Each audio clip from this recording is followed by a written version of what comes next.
The day I realized my daughter-in-law had completely erased me from my grandchildren's lives wasn't when she stopped answering my calls. It wasn't when she conveniently forgot to mention family gatherings until after they'd happened. It wasn't even when she instructed my own grandchildren to call me by my first name instead of Grandma, because it made her uncomfortable. I'd love to know which corner of the globe you're watching from. And if this story speaks to you, make sure to subscribe. Tomorrow's video is one you absolutely can't miss. The breaking point came when I stood on their pristine front porch in Maple Heights, holding birthday presents for my twin granddaughters, and watched through the window as 6-year-old Emma and Sophie played in their living room, completely unaware that their grandmother was just 20 feet away, forbidden from entering. Madison Pierce Chen opened the door with that practiced smile that never reached her eyes, the same expression she'd perfected for her real estate clients. "Oh, Helen," she said, her voice dripping with false surprise. "We weren't expecting you today." I held up the carefully wrapped gifts. "It's the girls' birthday party. I confirmed it with Daniel last week." Her smile tightened almost imperceptibly. "I'm afraid there's been a miscommunication. Today is just for Madison's immediate family and close friends. Perhaps we can arrange something smaller next weekend." Through the window I could see my son Daniel setting up an elaborate Princess Castle bounce house in the backyard, while Madison's mother, Patricia Pierce, directed caterers arranging a dessert table that must have cost more than I spent on groceries in a month. 20 children in designer birthday outfits ran around the professionally decorated space while my granddaughters, dressed in matching pink tutus, laughed and played, completely oblivious to the fact that their father's mother wasn't welcome at their celebration. "I'm their grandmother," I said quietly, fighting to keep my voice steady. "Of course you are," Madison replied with that patronizing tone she'd mastered, "and you're wonderful with them." But today's guest list was carefully planned around the other parents' expectations. I understood perfectly. I understood that my modest Toyota didn't belong in a driveway filled with BMWs and Mercedes. I understood that my Walmart clothes didn't photograph well next to their designer outfit. I understood that my simple gift seemed embarrassing next to the elaborate presents being carried in by professionally dressed family. What Madison didn't understand was that the quiet, unassuming woman she'd been systematically excluding from family events had secrets that would soon change everything.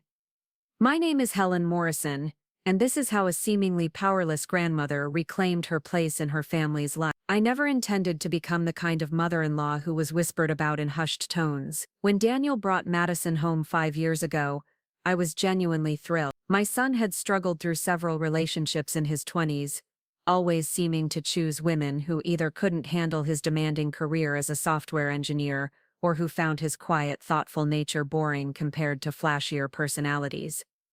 Madison was polished, ambitious, clearly successful in her own right as one of Denver's top real estate agents. She spoke confidently about market trends and investment properties, handled herself gracefully at company parties, and seemed to genuinely appreciate Daniel's intellect and stability. When they announced their engagement after 18 months of dating, I was delighted. The wedding was everything Madison had dreamed of, an elegant affair at the Denver Botanic Gardens, with 200 guests, professional photography, and a reception that rivaled anything you'd see in a luxury wedding magazine. I contributed what I could from my savings, though I knew it was a fraction of what the Pierce family invested. Madison's father, Robert Pierce, owned a successful construction company, and her mother, Patricia, had built a thriving interior design business. They moved in circles I'd never been part of, but they were polite enough during the engagement period.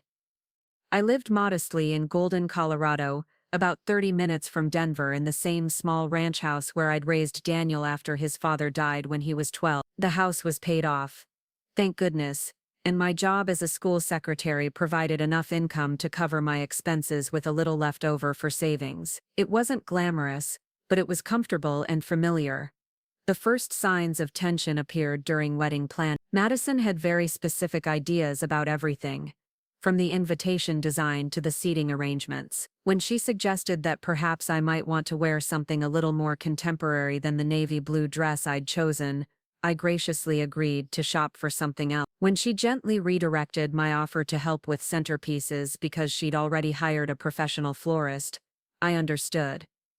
When she mentioned that my guest list might need to be trimmed because the venue had capacity constraints, I didn't argue. I told myself these were normal wedding stresses, that Madison was just trying to create her perfect day.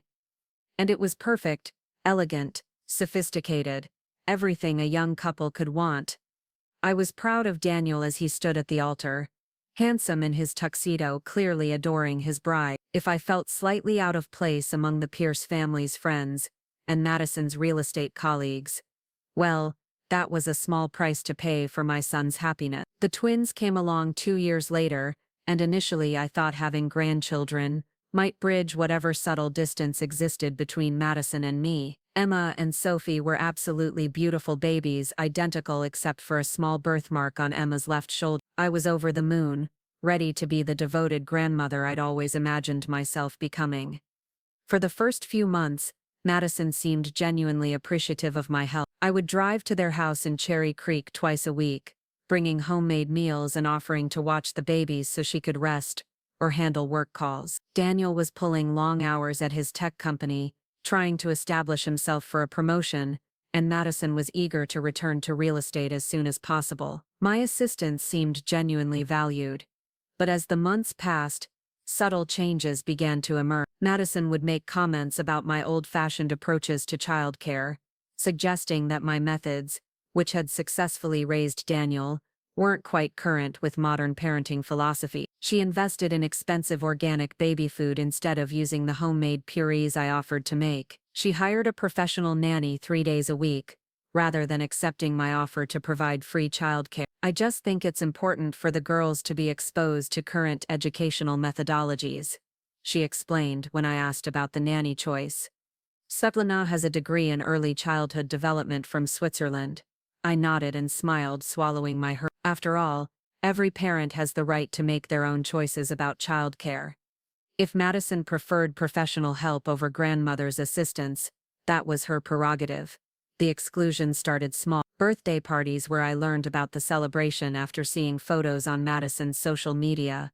Holiday gatherings that were mentioned in passing too late for me to adjust my schedule, playdates, and family outings that somehow never included an invitation for Grandma Helen. We just thought you'd be more comfortable with smaller, quieter visits, Madison would explain when I mentioned feeling left out. These events can be so chaotic, and we know you prefer more intimate settings. The truth was, I would have loved the chaos. I would have gladly endured screaming toddlers and spilled juice boxes for the chance to watch my granddaughters play with their cousins and friends. But Madison had constructed a narrative about my preferences that conveniently justified my exclusion, and Daniel seemed oblivious to the pattern. As the girls grew from babies to toddlers, I noticed other changes. When I visited, which became increasingly rare and always required advanced scheduling, the twins seemed less comfortable with me. They were polite but distant, as if I were a friendly acquaintance rather than their grandmother. They called me Miss Helen, despite my gentle attempts to encourage Grandma or even Nana. Madison thinks formal names teach respect, Daniel explained when I mentioned this privately. It's not personal, Mom, it's just her parenting philosophy. But it felt personal, especially when I heard Emma refer to Madison's mother as Grammy Pat with obvious affection and familiarity. Patricia Pierce was a weekly presence in the girls' lives, taking them for Saturday adventures, hosting sleepovers, appearing in countless photos of family activities that never seemed to include me. The financial disparities became more obvious as the girls grew older. Their birthday parties were elaborate affairs with professional entertainment and catered food. Christmas gifts from the Pierce grandparents were expensive educational toys and designer clothes, while my modest presents, handmade quilts, books, simple puzzles, seemed shabby by comparison. I wasn't poor, exactly, but my school secretary's salary didn't allow for the kind of generous spending the Pierce family took for granted. What they didn't know was that I'd been quietly building something much more substantial than my modest lifestyle suggested, something that had been growing steadily for 15 years, hidden in plain sight.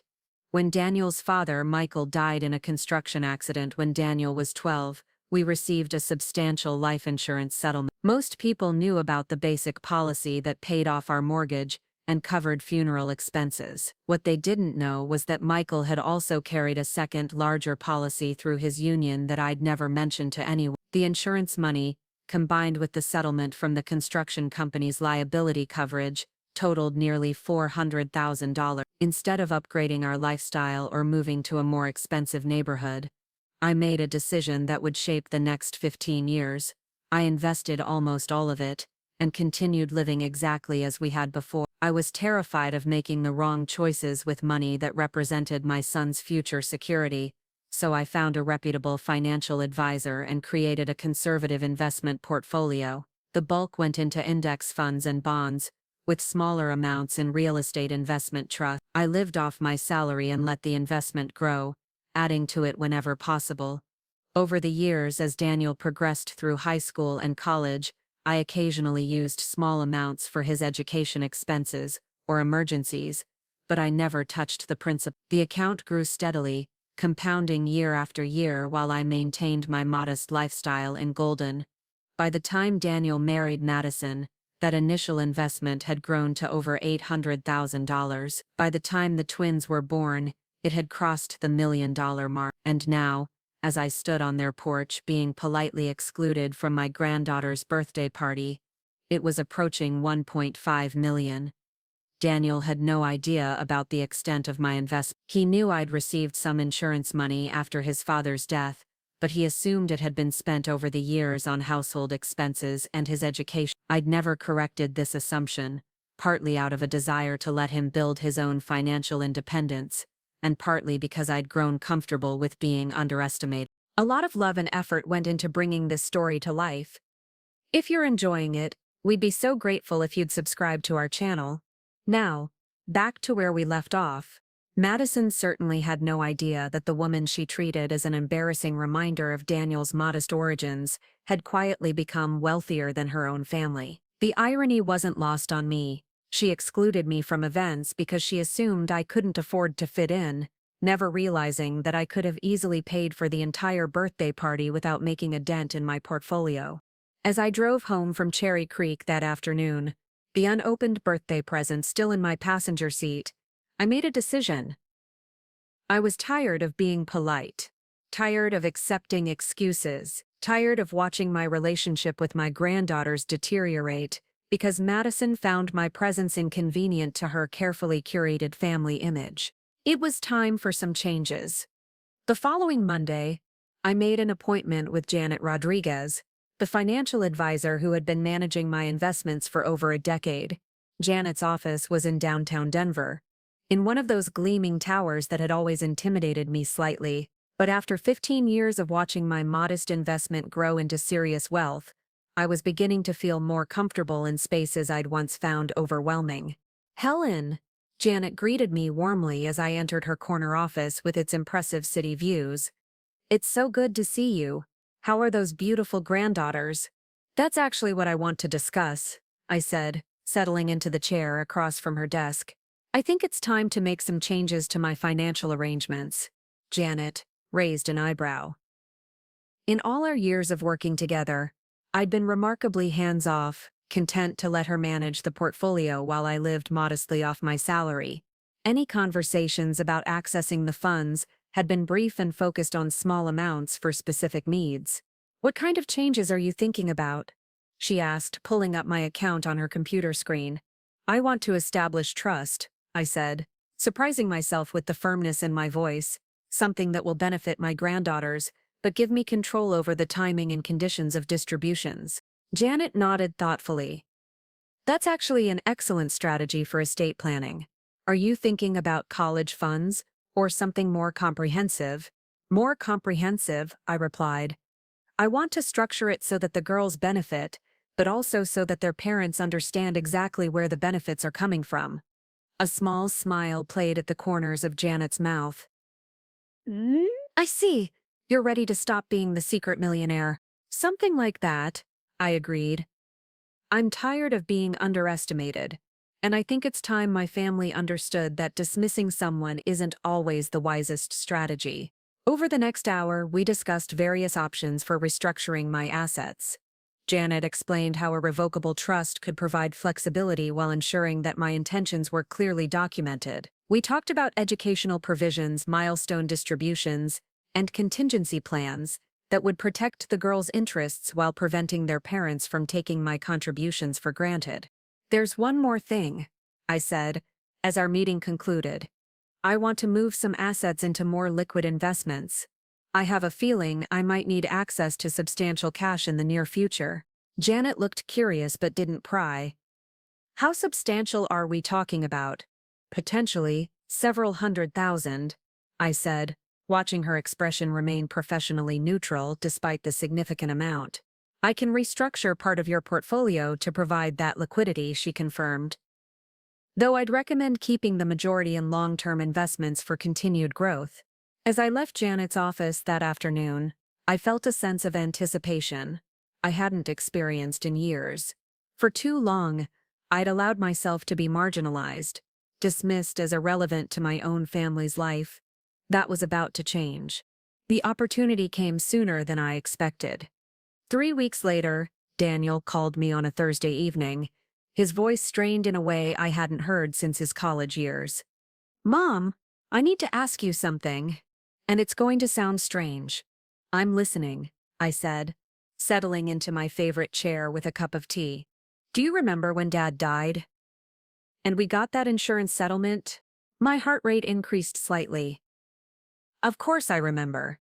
Madison and I are trying to refinance our house to get a better interest rate, and the bank is asking for documentation of all our assets and income sources. I mentioned that you helped with my college expenses from Dad's insurance money, and they want to verify that those funds weren't actually loans that might affect our debt-to-income ratio."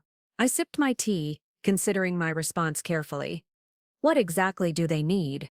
"They want a letter from you stating that any money you provided for my education or other expenses were gifts, not loans. And they want to see bank statements showing the source of those funds." This was interesting. Madison had never shown any curiosity about my financial situation, but apparently a mortgage refinance required more detailed disclosure than she'd anticipated. "How much are you trying to refinance for?" I asked. Daniel hesitated. "We want to pull out some equity for renovations. The house has appreciated significantly since we bought it, and Madison thinks this is a good time to upgrade the kitchen and add a master suite addition. And the bank is being particular about documentation. Very particular. Apparently, there have been issues with people claiming family gifts when they were actually loans, which changes the borrower's true financial position. They want everything thoroughly documented." I smiled to myself. Madison's desire for a luxury renovation was about to provide me with exactly the opening I'd been waiting for. "I'd be happy to help with the documentation," I said. "Why don't you and Madison come for dinner this weekend, and we can go through everything together?" "Really? That would be amazing, Mom. Madison's been really stressed about this whole process." "I'm sure she has," I replied. "Saturday evening work for you both?" After we hung up, I sat in my quiet house, sipping my tea and planning. For years, Madison had made it clear that I wasn't sophisticated enough, wasn't wealthy enough, wasn't important enough to be included in their lives. She'd systematically excluded me from family events and gradually distanced my granddaughters from me, all while treating me with barely concealed condescension. Now she needed something from me.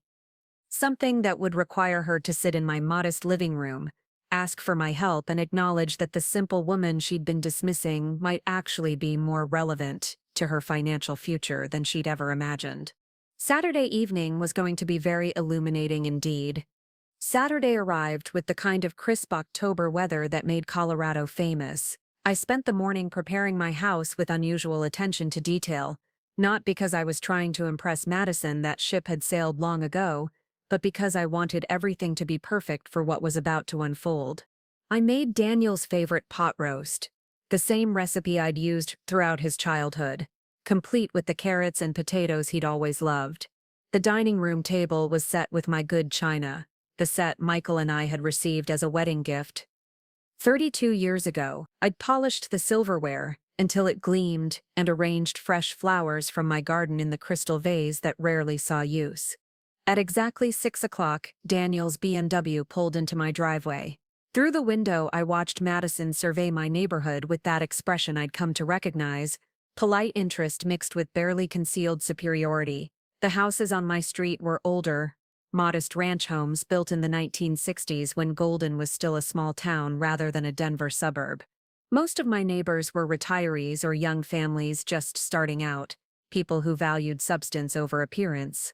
Madison stepped out of the car wearing what I estimated was about $1,000 worth of carefully coordinated casual wear, designer jeans, a cashmere sweater, and boots that probably cost more than I spent on clothes in 6 months. Her blonde hair was perfectly styled in those effortless-looking waves that actually required considerable time and professional products to achieve. Daniel looked tired. I noticed as they approached the front door. His usually neat appearance seemed slightly disheveled, and there were stress lines around his eyes that hadn't been there a few months ago. The pressure of maintaining their lifestyle was clearly taking its toll. "Mom," Daniel greeted me with a genuine hug when I opened the door. "Something smells incredible." "Helen," Madison added with her practiced smile, leaning in for the air kiss near my cheek that never quite made contact. "Thank you so much for inviting us. Your garden looks lovely."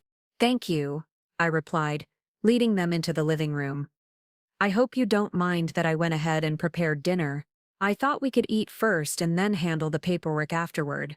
Madison's eyes swept the room, taking in my comfortable but dated furniture, the family photos covering every available surface, the handmade Afghans draped over chair backs. I could practically see her mental calculations, estimating the age of my sofa, noting the absence of anything that might be considered contemporary or expensive. "This is so cozy," she said, in that tone people use when they can't think of anything genuinely complimentary to say. "Very authentic." Daniel shot her a look that suggested they'd had conversations about her tendency to make such observations. "The house looks great, Mom. I love what you've done with the mantelpiece." I'd added some new family photos to the collection, including several recent pictures of Emma and Sophie that I'd had to download from Madison's public social media posts since I rarely saw them in person anymore. Madison noticed immediately, her smile tightening almost imperceptibly. Over dinner, the conversation remained carefully neutral. Daniel updated me on his work. He was leading a major software development project that could result in a significant promotion, if successful. Madison talked about the real estate market, which was apparently booming beyond anyone's expectations. "We sold a house in Cherry Hills Village last month for $2.8 million, she mentioned casually. It had been on the market for only 6 days. The buyer didn't even negotiate. Paid full asking price in cash." "Cash?" I repeated thoughtfully. "That's unusual, isn't it?" "Not as unusual as you might think," Madison replied, warming to her favorite topic. "We're seeing a lot of California buyers relocating to Denver. Tech money, mostly.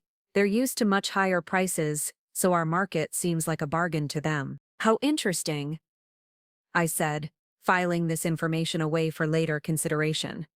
After dinner, Daniel brought in a folder of documents from the car while Madison helped me clear the table. Though her assistance consisted mainly of carrying a few dishes to the kitchen and commenting on how charming my vintage plates were. "Okay, Mom," Daniel said, spreading papers across my dining room table. "Here's what we're dealing with.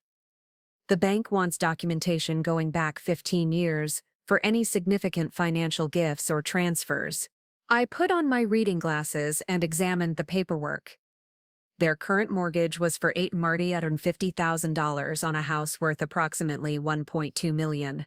They wanted to refinance for $1.1 million, pulling out $250,000 in equity for renovations. "That's quite an ambitious renovation," I observed. Madison leaned forward eagerly. "We're essentially rebuilding the entire back half of the house. A new gourmet kitchen with a butler's pantry, a master suite addition with a spa-style bathroom, and a 3-season room overlooking the garden. The architect estimates it will add at least $400,000 to the property value. And you need this documentation to qualify for the larger loan?" "Exactly," Daniel confirmed. They want to verify that money I received for college and other expenses were gifts, not loans that would affect our debt-to-income ratio. I nodded slowly, reviewing the bank's requirements. They wanted detailed records of any transfers over $10,000, documentation of the source of funds, and signed statements confirming the gift nature of any assistance. This might take a little time to compile, I said carefully. My records go back quite a ways, and some of the information might surprise you. Madison glanced at her watch, a Cartier. I noticed. How long do you think it might take? We're hoping to lock in the interest rate by next Friday. Well, I said, setting down the papers, that depends on how thorough you want to be. The bank is asking for complete documentation, and complete is what they're going to get. I excused myself and went to my home office, a converted bedroom where I kept my filing cabinets and computer.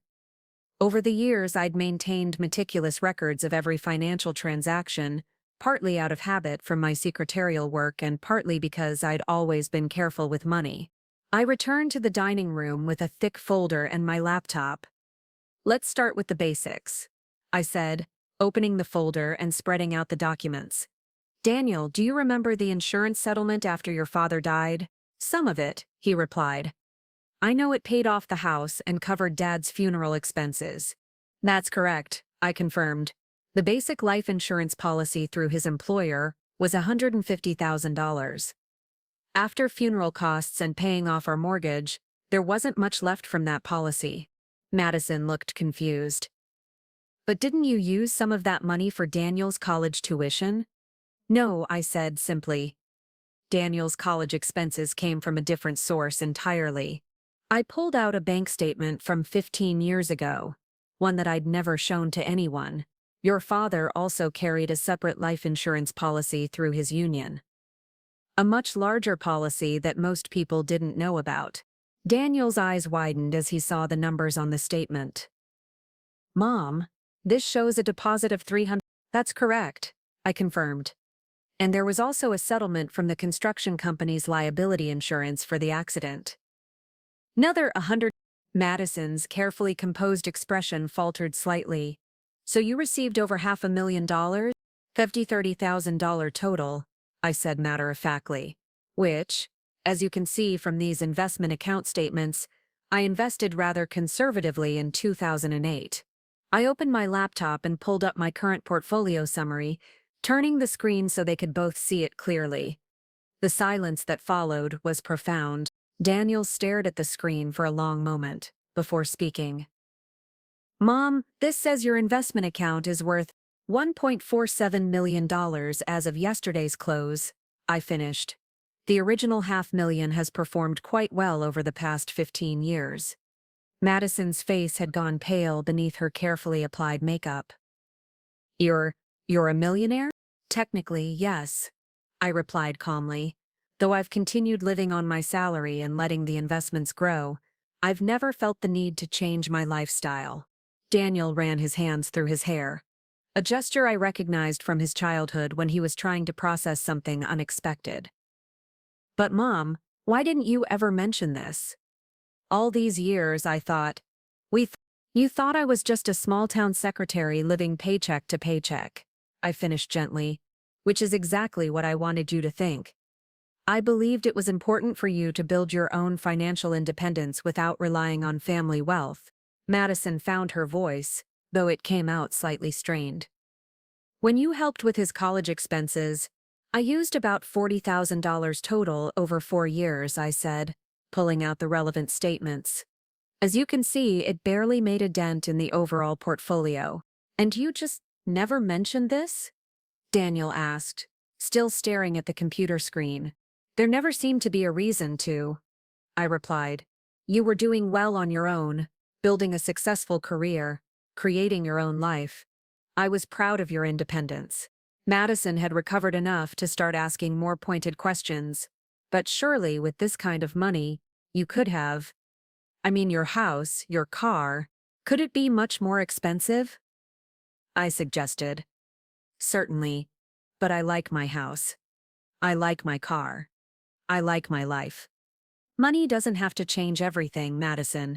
She looked around my modest dining room with new eyes, clearly struggling to reconcile what she was seeing with what she'd just learned. The woman she'd been treating as an embarrassing reminder of Daniel's humble origins was actually wealthier than her own parents. "This changes the paperwork significantly," Daniel said slowly. "The bank is going to want to know about gifts from someone with this level of assets." "Indeed," I agreed. "Which brings us to an interesting decision point." I closed the laptop and leaned back in my chair, studying both of their faces.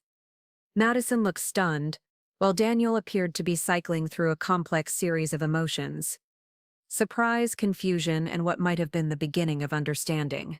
"The bank wants complete documentation," I continued. "I can provide exactly that.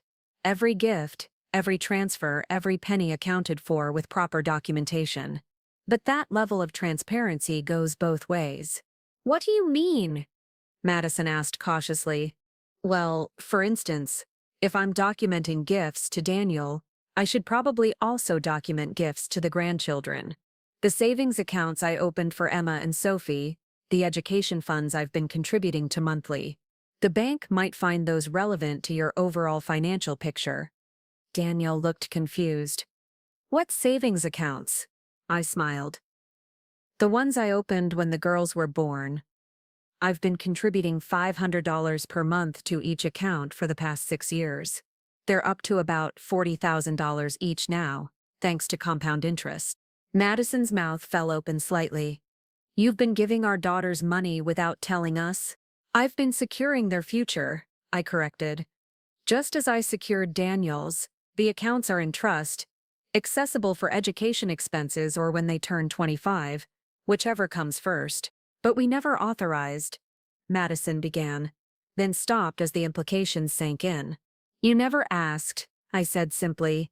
"Just as you never asked about my financial situation, my ability to contribute to family events, or my interest in being more involved in the girls' lives." The dining room fell silent, except for the ticking of my grandmother's clock on the mantelpiece. Madison and Daniel exchanged glances, clearly having a nonverbal conversation about this unexpected revelation. "Mom," Daniel said finally, "I feel like I need to apologize. We made assumptions." "You made assumptions based on the information I provided," I interrupted gently. "I don't blame you for that. But assumptions can be dangerous, especially when they lead to excluding people who might actually be quite valuable to include." Madison shifted uncomfortably in her chair. "I think there might have been some misunderstandings about family dynamics." "Misunderstandings?" I repeated thoughtfully. "Is that what we're calling it?" I reached into my folder and pulled out a small photo album, one I'd assembled recently using pictures downloaded from social media, and the few that friends had shared with me. "This is from Emma's dance recital last month," I said, opening to the first page. "I would have loved to attend, but somehow the invitation never reached me." Madison's cheeks flushed slightly. "We thought it might be too crowded, too chaotic." "And this is from Sophie's soccer game," I continued, turning the page. "I see that both sets of grandparents were there cheering her on." "Well, almost both sets." "Mom," Daniel started, but I held up a hand. "And here's my personal favorite," I said, showing them a photo from the girls' recent school carnival. "Look how much fun they're having with Grammy Pat and Grandpa Bob. I'm sure they had a wonderful time with their grandparents." The emphasis on the word grandparents hung in the air. Madison had gone very quiet, while Daniel looked increasingly uncomfortable. "I think we need to have a broader conversation about family inclusion," I said, closing the album. "But first, let's finish dealing with your immediate needs." I pulled out a legal pad and began writing. "I'm prepared to provide all the documentation the bank requires, complete financial records, gift letters, whatever they need to approve your refinancing." "Thank you, Mom," Daniel said, relief evident in his voice. "This means a lot to us." "I'm not finished," I continued, still writing. "I'm also prepared to do something else that might help with your renovation plans." Madison leaned forward, suddenly very attentive. "What do you mean?" I finished writing and turned the pad so they could see it. I'm prepared to provide an additional gift of $100,000 toward your renovation costs. Consider it an investment in creating a beautiful family home where all family members feel welcome. The silence that followed was even more profound than before. Daniel stared at the number I'd written, while Madison looked like she was trying to solve a complex equation in her head. "Mom, that's incredibly generous," Daniel said slowly. "But we couldn't possibly accept." "Why not?" I asked. "I have the money, you have the need. And it would significantly reduce the amount you need to borrow, probably improving your loan terms." Madison found her voice. "There would be conditions?" "Not conditions," I said carefully. "Expectations. I'd expect to be included in family events going forward. I'd expect regular visits with my granddaughters. I'd expect to be treated as a valued family member, rather than an embarrassing obligation." I stood up and walked to the window, looking out at my modest neighborhood. "I've been perfectly content living quietly, Madison, but exclusion is different from privacy. Being dismissed is different from being humble." When I turned back, both of them were staring at me with new expressions. The power dynamic in the room had shifted completely, and we all knew it. "So," I said, returning to my seat, "shall we discuss how we're going to handle this documentation for the bank? And perhaps, more importantly, how we're going to handle our family relationships going forward?" Madison opened her mouth to speak, then closed it again. For the first time since I'd known her, she seemed genuinely at a loss for words. The evening had taken a turn that none of us had expected, but I was finally ready to see where this new direction would lead. The 3 days following our dinner conversation passed in an unusual silence. Normally, Daniel would call me at least twice a week to check in, but my phone remained stubbornly quiet. I imagined the intense discussions happening behind closed doors, in their Cherry Creek home, Madison and Daniel trying to process the complete reversal of everything they thought they knew about our family dynamics. On Tuesday morning, I decided to take some proactive steps.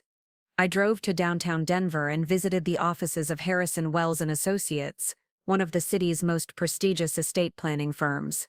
I'd done my research carefully. This wasn't the kind of neighborhood law office where I might normally feel comfortable, but my new circumstances required a different level of professional service. The reception area was exactly what I'd expected: polished marble floors, modern art that probably cost more than most people's cars, and furniture that looked like it belonged in a museum. The receptionist, a perfectly groomed young woman who couldn't have been more than 25, looked up from her computer with that practiced smile that immediately categorized visitors into worthy and unworthy categories. "Good morning," I said pleasantly. "I have an appointment with Mr. Harrison at 10 o'clock. Helen Morrison." She consulted her screen, and I could see the moment her expression shifted from polite indifference to professional attention. Whatever notes had been added to my appointment slot had clearly indicated that I wasn't just another small estate client. "Of course, Mrs. Morrison, Mr. Harrison is looking forward to meeting with you. Can I offer you coffee or water while you wait?" "Coffee would be lovely, thank you." Richard Harrison turned out to be a distinguished man in his early 60s.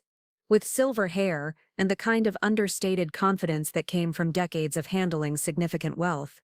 His office overlooked the city center, with law books lining one wall and family photos scattered across his desk. "Mrs. Morrison," he greeted me warmly, rising from behind his desk. "Janet Rodriguez speaks very highly of you. She mentioned you're interested in some sophisticated estate planning strategies." "That's correct," I replied, settling into one of his leather chairs. "I need to restructure my assets in a way that protects my interests while ensuring my family understands exactly where they stand." Over the next hour, I explained my situation in detail. Harrison listened without judgment, occasionally asking clarifying questions about family relationships and my long-term goals. When I finished, he leaned back in his chair with an expression of thoughtful assessment. "This is more common than you might think," he said finally.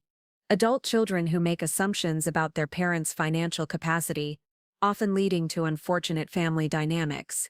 The key is restructuring things in a way that clarifies relationships without appearing punitive." "I'm not interested in punishment," I clarified. I'm interested in respect. Understood. Here's what I'd recommend. We establish a family trust with you as the trustee, containing provisions for your granddaughter's education and future needs. We also create a separate charitable foundation that gives you significant tax advantages while demonstrating your capacity for substantial philanthropy. He pulled out a legal pad and began sketching organizational structures. Additionally, we can establish clear protocols for family gifts and support that require acknowledgement and gratitude, not as legal requirements but as relationship expectations.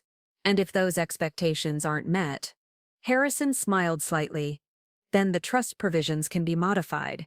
Flexibility is always valuable when dealing with family dynamics. We spent another hour discussing specifics, trust structures, tax implications, and the various ways to ensure that my financial support came with appropriate recognition and inclusion.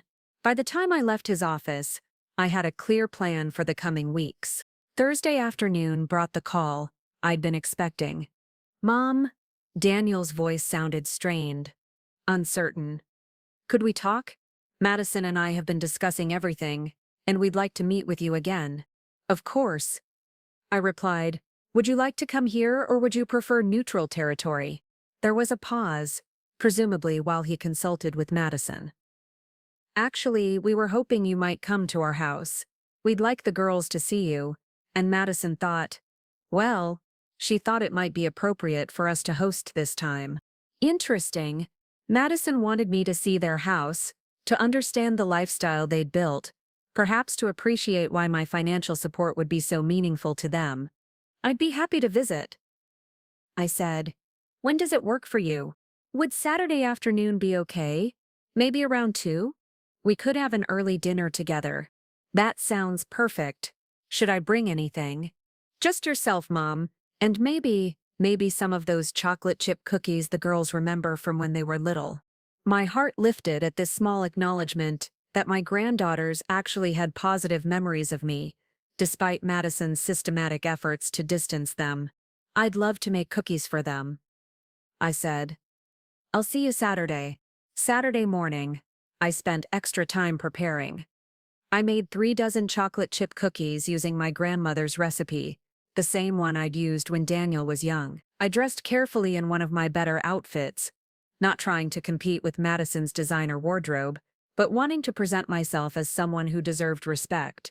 Their house in Cherry Creek was even more impressive than I'd remembered.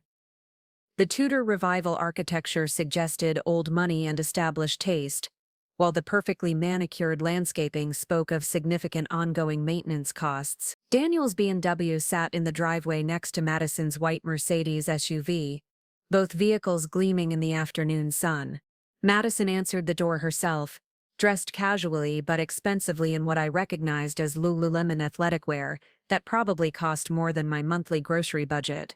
Her smile seemed more genuine than usual, though I could see tension in her shoulders. "Helen, thank you so much for coming," she said, stepping aside to let me enter. "The girls are so excited to see you." The interior of their home was exactly what I'd expected from Madison, professionally decorated in that contemporary style that managed to be both elegant and completely impersonal. Everything was beautiful, expensive, and looked like it had been photographed for a magazine. I didn't see a single item that appeared to have sentimental value or personal history. "Grammy Helen." The voice came from the top of the staircase, where Emma and Sophie stood in matching outfits, looking down at me with expressions of genuine delight. They thundered down the stairs with the infectious energy of 6-year-olds, both talking at once. "We missed you," Sophie announced, throwing her arms around my waist. "Daddy said you brought cookies?" Emma added, bouncing on her toes. "I did indeed bring cookies," I confirmed, hugging them both. "But first, let me look at you two. You've grown so much since I saw you last." They had grown. I realized with a pang, Emma had lost her last baby tooth, giving her a gap-toothed grin that was absolutely adorable. Sophie's hair had gotten longer, now reaching past her shoulders in soft waves that reminded me of Daniel at that age. "Grammy Helen, come see our playroom." Emma grabbed my hand. "We got new art supplies, and I made a picture for you." Madison cleared her throat gently, Girls, why don't you show Grammy Helen around the house first? Then you can have cookies before dinner. The tour that followed was clearly orchestrated. To impress, the girls led me through room after room of carefully designed spaces. The formal dining room with its crystal chandelier, the living room with furniture that looked like it had never been sat on, the family room with its enormous television and built-in entertainment center. "This is Mommy's office," Sophie announced, opening the door to reveal a space that was part home office, part shrine to Madison's real estate success. Awards and certificates covered one wall, while another displayed professional photographs of Madison with various clients and colleagues. "And this is Daddy's office," Emma added, showing me Daniel's space, which was considerably smaller and more cluttered with computer equipment and technical manuals. The kitchen was Madison's obvious pride and joy. Granite countertops, professional-grade appliances, and a center island that was larger than my entire kitchen in golden. Everything gleamed with the kind of perfection that suggested either professional cleaning services or obsessive maintenance. "This is where we want to expand," Madison explained, gesturing toward the back of the house. The new design would give us a butler's pantry, a breakfast nook, and a much larger prep area for entertaining. I nodded appreciatively, though I privately wondered how much more kitchen space 2 adults and 2 children could possibly need. The upstairs tour included the girls' bedrooms, each decorated in elaborate princess themes that must have cost thousands of dollars, and the master suite, which Madison described in detail despite my polite attempts to suggest that a full tour wasn't necessary. "The renovation would add a spa bathroom and a much larger walk-in closet," she explained, opening doors to show me spaces that already seemed quite generous by any reasonable standard. Throughout the tour, I noticed small details that spoke volumes about their financial situation. Designer toiletries in every bathroom, closets full of expensive clothes with tags still attached, artwork that looked original rather than reproduced. These people weren't struggling financially, they were stretching to maintain a lifestyle that exceeded their actual income. When we finally settled in the family room with cookies and milk for the girls, Daniel joined us looking nervous but determined. "Mom, Madison and I have been talking about what you shared with us on Saturday," he began carefully. "We owe you some apologies." "Several apologies," Madison corrected, her voice sounding rehearsed but sincere. "I've been thinking about our family dynamics, and I realize I've made some significant mistakes in how I've approached our relationship." I sipped my coffee and waited, curious to see how they would frame their newfound understanding. "We didn't realize the extent of your financial capacity," Daniel continued, "and we made assumptions about your ability to participate in certain activities or events." "More than that," Madison interjected, clearly having prepared for this conversation. "I made judgments about what you would be comfortable with, and I used those judgments to justify excluding you from family activities. That was wrong." Emma looked up from her cookie, milk mustache visible above her upper lip. "What's excluding mean?" "It means leaving someone out when they should be included," Madison answered, glancing at me meaningfully. "Like when we don't invite someone to a party when we should."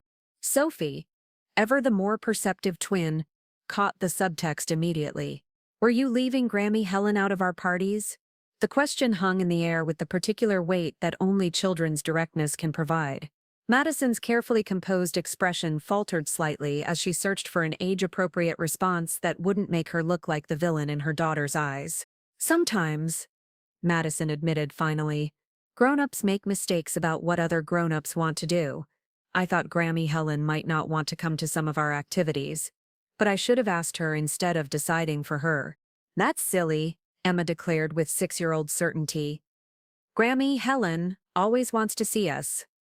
"Right, Grammy." "Right indeed," I confirmed, smiling at her. "I always want to see you girls." Daniel cleared his throat, clearly eager to move past this uncomfortable moment. "The point is, we want to do better going forward. We want you to be more involved in the girls' lives, and we want to make sure you know you're always welcome in our home." "That's very nice to hear," I said, diplomatically. "I've missed being part of their daily lives." Madison leaned forward slightly, her real estate negotiator persona emerging. We're also incredibly grateful for your offer to help with the renovation costs. That level of generosity is, well, it's beyond anything we expected. I'm happy to help my family, I replied simply. That's what families do for each other. About that, Daniel said, pulling out a folder I recognized from our previous meeting. We've been working with the bank on the refinancing, and they've requested some additional documentation. I raised an eyebrow. What kind of additional documentation? Madison answered this time. They want verification of your assets, since you're providing such a substantial gift. They need to confirm that the money is legitimate and that the gift won't impact your own financial stability. Interesting. This wasn't typically required for family gifts, which suggested that either their loan officer was being unusually thorough, or Madison and Daniel had shared more details about my financial situation than strictly necessary. I see, I said carefully. And what exactly are they requesting? Daniel consulted the paperwork. Bank statements for your investment accounts, documentation of the source of funds, and a letter from your financial advisor confirming your capacity to make this level of gift without financial hardship. That's quite comprehensive, I observed. Most banks don't require such detailed verification for family gifts. Madison and Daniel exchanged glances, and I could see they were debating how much to reveal. The truth is, Madison said finally, when we mentioned the size of your potential gift, it raised some flags. Gifts over $50,000 require additional scrutiny, especially when they come from family members whose previous financial profile didn't suggest this level of capacity. I nodded slowly, understanding the real situation. They'd told the bank about my wealth, probably in excitement or perhaps to strengthen their loan application. And now the bank wanted proof that I was who I claimed to be financially. I can certainly provide that documentation, I said, though it will require some coordination with my financial advisor and attorney. Attorney? Daniel asked, looking surprised. Oh yes, I replied casually. When you reach a certain level of assets, professional legal advice becomes quite important. Estate planning, tax strategies, trust structures, there are many considerations. Madison's eyes sharpened with interest. Trust structures? I've been working with Harrison, Wells & Associates to establish some family trusts, I explained, watching their reactions carefully. One for the girls' education and future needs, and another for charitable giving. It's quite complex, but the tax advantages are substantial. Harrison, Wells, Madison repeated. That's one of the most expensive estate planning firms in Denver. Yes, I agreed. They come highly recommended for complex financial situations. The room fell quiet except for the girls' chatter as they finished their cookies. I could practically see the calculations running through Madison's head as she tried to reconcile her image of the simple school secretary with someone who employed elite financial professionals and established multiple trust funds. Mom, Daniel said slowly, exactly how much are we talking about in terms of your total assets? I smiled and reached for my purse, pulling out a business card that Richard Harrison had given me. Perhaps it would be easier if you spoke directly with my attorney. He can provide all the documentation the bank requires and explain the gift structure I'm proposing. Madison took the card with hands that trembled slightly.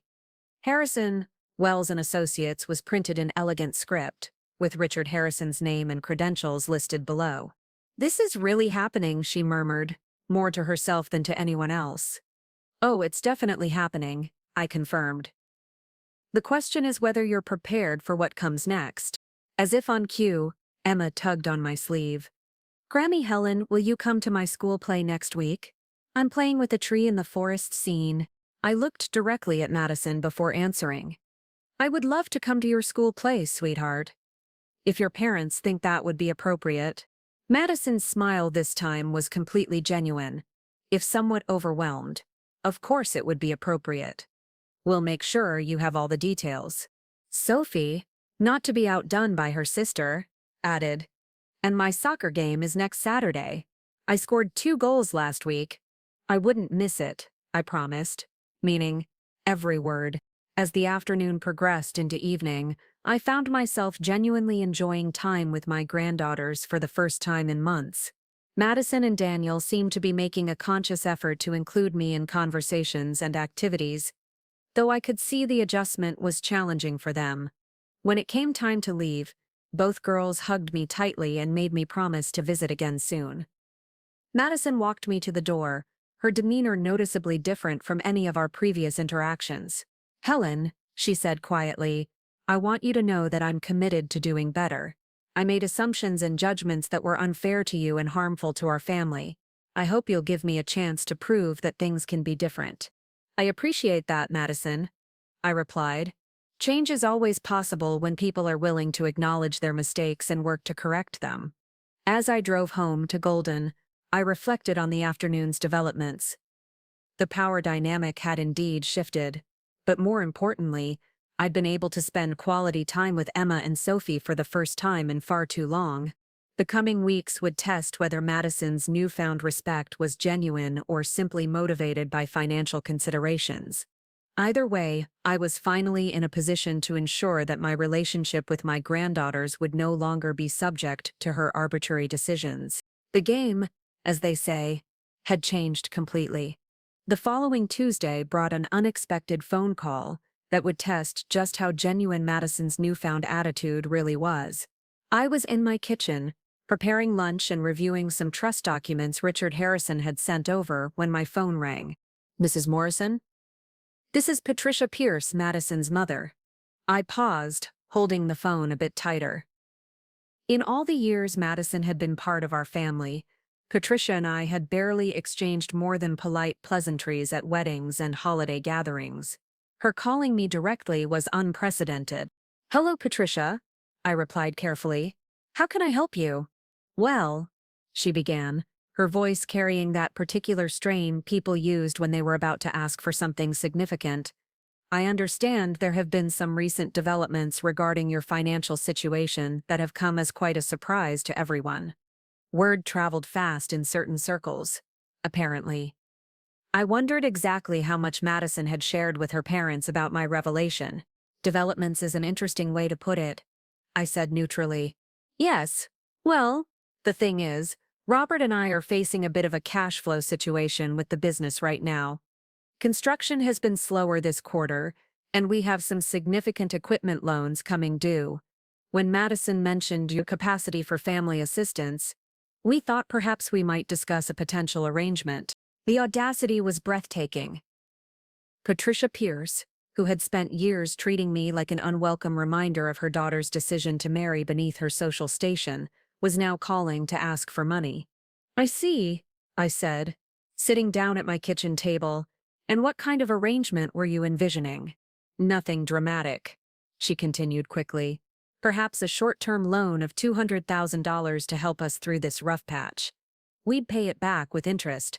Of course, once the spring construction season begins." $200,000. Casually requested as if she were asking to borrow a cup of sugar. "That's quite a substantial amount, Patricia. Have you considered traditional lending sources?" Her laugh was slightly forced. "Oh, you know how banks are these days. So much paperwork, such lengthy approval processes. We thought family might be a more efficient option." Family. Now I was family when they needed money, despite years of being treated as barely tolerable at best. "I'll need to think about that," I said diplomatically. "Such decisions require careful consideration." Of course. Of course. Perhaps we could meet for lunch this week to discuss the details. Somewhere nice where we can talk privately." After we hung up, I sat in my quiet kitchen, considering the implications. Patricia's call represented more than just a request for money. It was a perfect illustration of how quickly attitudes change when financial leverage shifts. The same woman who had spent years making subtle comments about my modest lifestyle and questionable suitability for their social circle was now eager to claim family connection when it suited her purposes. That afternoon, I called Richard Harrison to discuss this new development. "Mrs. Morrison," he greeted me warmly, "I was just reviewing the trust documents for your granddaughters. Everything should be ready for your signature by Friday." "Actually, Richard, I'm calling about something else. I've just received a rather interesting request from my son's mother-in-law for a substantial loan. I explained Patricia's call and her request. Harrison listened without comment until I finished. "This isn't uncommon," he said finally. "When people discover that someone in their extended network has significant assets, requests for financial assistance often follow. The key is establishing clear boundaries and protecting yourself legally. What would you recommend? If you're inclined to help and that's entirely your decision, I'd suggest structuring it as a formal loan with proper documentation, collateral, and interest rates that reflect the risk involved. Never a casual family arrangement that could create complications later. And if I'm not inclined to help, then you politely decline and don't feel obligated to justify your decision. Your financial resources are yours to deploy as you see fit." That evening, Daniel called with news about the bank documentation. "Mom, we met with the loan officer today, and he's reviewed all the paperwork you provided. He seemed quite impressed with your financial profile." "I imagine he was," I replied dryly. "The thing is, he asked some questions about your relationship with Madison's parents. Apparently, Patricia Pierce contacted the bank directly to inquire about their loan application process for business equipment financing." Interesting. Patricia was apparently exploring multiple avenues simultaneously. "Did she mention any connection to our family situation?" "That's the thing," Daniel said, sounding uncomfortable. "She mentioned that her daughter was married to your son and that the family had access to significant financial resources. The loan officer found it curious that she would reference our refinancing situation when it wasn't directly relevant to her business needs. Patricia was using my newfound financial status to bolster her own loan application, trading on a family connection she'd previously minimized. The woman had considerable nerve." "What did you tell the loan officer?" "The truth, that we're completely separate financial entities, and that any assistance we receive from you is a personal family matter, unrelated to her business situation." "Good answer," I confirmed, because it's absolutely accurate. Thursday morning brought Emma's school play, and I was determined not to miss it. The elementary school auditorium was packed with parents, grandparents, and siblings, all equipped with cameras and smartphones to document their children's theatrical debuts. I arrived early and found a seat in the third row, where I'd have a clear view of the stage. Madison and Daniel appeared about 10 minutes later, with Patricia Pierce in tow. I watched Madison scan the auditorium until she spotted me, then saw her lean over to say something to her mother. Patricia's reaction was immediate and telling. She turned to look directly at me, her expression cycling through surprise, assessment, and what appeared to be calculation. She said something to Madison, who shook her head firmly and steered her mother toward seats several rows behind mine. The play itself was delightful in the way that only elementary school productions can be. Emma made a wonderful tree, standing perfectly still during the forest scenes, and swaying gracefully when the wind picked up. When she delivered her single line, "The forest welcomes all who enter with peaceful hearts," her voice rang out clear and confident. I applauded enthusiastically, and she spotted me in the audience, giving me a huge smile and a little wave that probably wasn't part of the official blocking, but was absolutely perfect. After the performance, families gathered in the hallway for photographs and congratulations. Emma ran straight to me, still wearing her tree costume with its brown trunk and green leafy branches. "Grammy Helen, did you see me? Did you see my line? You were absolutely magnificent," I told her, hugging her carefully to avoid damaging her costume. "The best tree in the entire forest." Madison appeared beside us, camera in hand. "Emma, let's get a picture with Grammy Helen." It was a small gesture, but significant. For the first time in years, Madison was actively including me in family photographs rather than finding reasons to exclude me. Patricia Pierce approached as Madison was taking pictures, her smile bright but her eyes calculating. "Helen, how lovely to see you," she said warmly, as if we were old friends rather than barely acquainted in-laws. "Emma was wonderful, wasn't she?" "She certainly was," I agreed pleasantly. "We should chat soon," Patricia continued, her tone carrying just enough emphasis to remind me of her earlier phone call. "I feel like we haven't had nearly enough opportunities to get to know each other better over the years." Perhaps, I replied noncommittally, while Emma tugged on my hand to show me her tree costume up close. Saturday's soccer game provided another test of the new family dynamics. The weather was perfect for October, crisp and clear with golden aspen leaves creating a beautiful backdrop for the youth soccer fields. I arrived with my folding chair and a thermos of hot chocolate, prepared to be the enthusiastic grandmother I'd always wanted to be. Sophie's team was playing against their biggest rivals, and the energy on the sidelines was intense. Parents called out encouragement, coaches shouted instructions, and the kids played with the boundless enthusiasm that made youth sports so entertaining. Madison had saved me a spot next to her on the bleachers. Another small but meaningful gesture. We cheered together as Sophie dribbled down the field, her determined expression visible even from a distance. "She's gotten so much faster this season," Madison commented, clapping as Sophie passed the ball to a teammate. "She has Daniel's athletic coordination," I observed. "He was wonderful at soccer at her age." "I didn't know Daniel played soccer," Madison said, glancing at me with interest.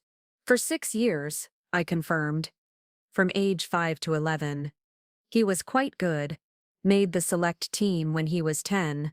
It occurred to me that despite being married to Daniel for 5 years, Madison knew relatively little about his childhood. Their relationship had been built on who they were as adults, with minimal exploration of family history or childhood experiences. "He never mentions playing sports," Madison said thoughtfully.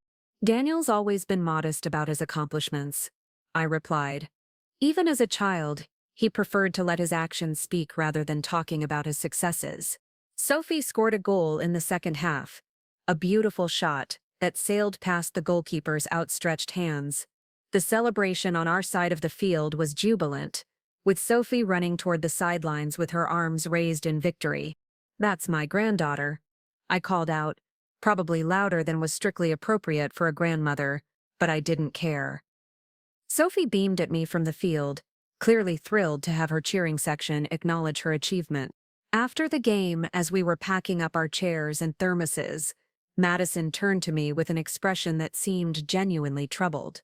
"Helen, can I ask you something personal?" "Of course. My mother called you this week, didn't she?" "About money."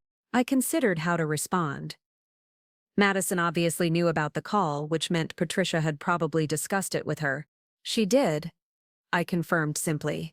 Madison sighed deeply. "I'm mortified. When I told my parents about your financial situation, I thought they'd be happy that the family had, well, that things were more stable than they'd appeared. I never imagined they'd see it as an opportunity. People often reveal their true priorities when circumstances change," I said diplomatically. "That's not an excuse," Madison replied firmly. "My mother had no right to contact you directly, especially not to ask for money. We haven't even finalized our own arrangements yet." This was interesting. Madison was actively criticizing her mother's behavior and acknowledging that it was inappropriate. A year ago, she would have defended Patricia automatically or found ways to justify her actions. "I appreciate you saying that," I said honestly. "There's more," Madison continued, looking uncomfortable. "She's been suggesting that perhaps the whole family could benefit from your generosity. Talking about Christmas gifts for the extended family, maybe helping with my brother's student loans, that sort of thing." Madison's brother Jason was a graduate student at DU, studying something in environmental sciences that seemed to require an unusually long time to complete. I'd met him briefly at their wedding, but knew little about him, beyond the fact that he was still financially dependent on his parents, well into his 20s. "And what do you think about those suggestions?" I asked. Madison met my eyes directly. "I think my family needs to learn the same lesson I've been learning, that relationships aren't transactions, and that treating people with respect shouldn't depend on their financial capacity." It was perhaps the most honest thing Madison had ever said to me, and I found myself genuinely moved by her acknowledgement. "That's very mature of you," I said quietly. "It's overdue," she replied. "I've been thinking a lot about the past few years. About how I treated you, and why. I told myself I was protecting our family image, but the truth is, I was embarrassed by what I saw as your limitations. I thought you reflected poorly on the lifestyle Daniel and I were trying to build. Sophie appeared beside us, still flushed with victory from her goal. Grammy Helen, did you see me score? Did you see how fast I ran? I saw everything, I assured her, kneeling down to her level. You were absolutely fantastic. I'm so proud of you. Will you come to my next game too? I wouldn't miss it, I promised, meaning every word. As we walked toward the parking lot, Madison continued our conversation. I know you're probably considering whether to help my parents with their business situation, she said quietly, while Sophie ran ahead to find Daniel. I want you to know that whatever you decide, it won't affect our family arrangements. Your relationship with Daniel and the girls is completely separate from any decisions you make about extended family requests. This was exactly what I'd hoped to hear. Acknowledgement that my worth to the family wasn't contingent on my willingness to solve everyone's financial problems. I appreciate that clarification, I said. I also want you to know that I've told my mother she needs to stop mentioning your financial situation to other people. It's not her information to share, and it's not appropriate for her to use it in her own business dealings. We'd reached our cars by this point. Daniel was loading Sophie's soccer gear into their SUV while she chattered excitedly about her goal. Madison, I said, turning to face her directly, I want you to know that I see the effort you're making to change how our family operates. It means a great deal to me. Her smile was grateful, and for once completely genuine. I have a lot of ground to make up for, but I'm committed to doing better. As I drove home to Golden, I reflected on the day's events, the public family gatherings. Emma's play and Sophie's soccer game had provided valuable opportunities to observe the new family dynamics in action. Madison was indeed making an effort to include me and treat me with respect, and her willingness to criticize her own mother's behavior suggested that her attitude change might be genuine rather than purely financial. But the real test would come when Patricia Pierce escalated her requests for financial assistance, as I was certain she would. The question was whether Madison would maintain her new boundaries when faced with family pressure, or whether she'd revert to old patterns of accommodating her mother's demands. Either way, I was no longer the powerless grandmother being excluded from family events. I had reclaimed my rightful place in my granddaughters' lives, and I intended to keep it. The game was far from over, but the playing field had definitely been leveled. 2 weeks after Sophie's soccer game, I received an unexpected visit that would test every boundary I'd carefully established. I was in my garden on a crisp November morning, preparing my flower beds for winter, when a silver Cadillac Escalade pulled into my driveway. I didn't recognize the vehicle, but when the driver's door opened, Patricia Pierce stepped out, wearing what was clearly her idea of casual attire: designer jeans that probably cost more than my monthly utilities, and a cashmere sweater that screamed expensive even from a distance. She wasn't alone. A tall, heavy-set man in his 60s emerged from the passenger side, wearing a business suit and an expression of barely concealed impatience. This had to be Robert Pierce, Madison's father, whom I'd met only briefly at the wedding and a couple of holiday gatherings. Helen, Patricia called out, her voice carrying that forced cheerfulness people used when they were about to ask for something significant. I hope you don't mind us dropping by unannounced. We were in the neighborhood and thought we'd stop to chat.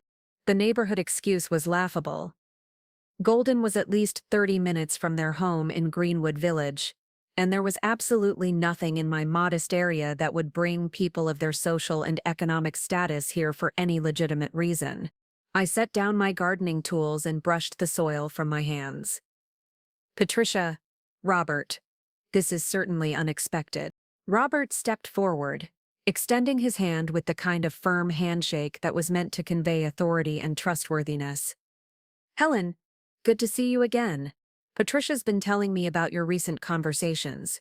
Has she? I replied neutrally, not offering to invite them inside.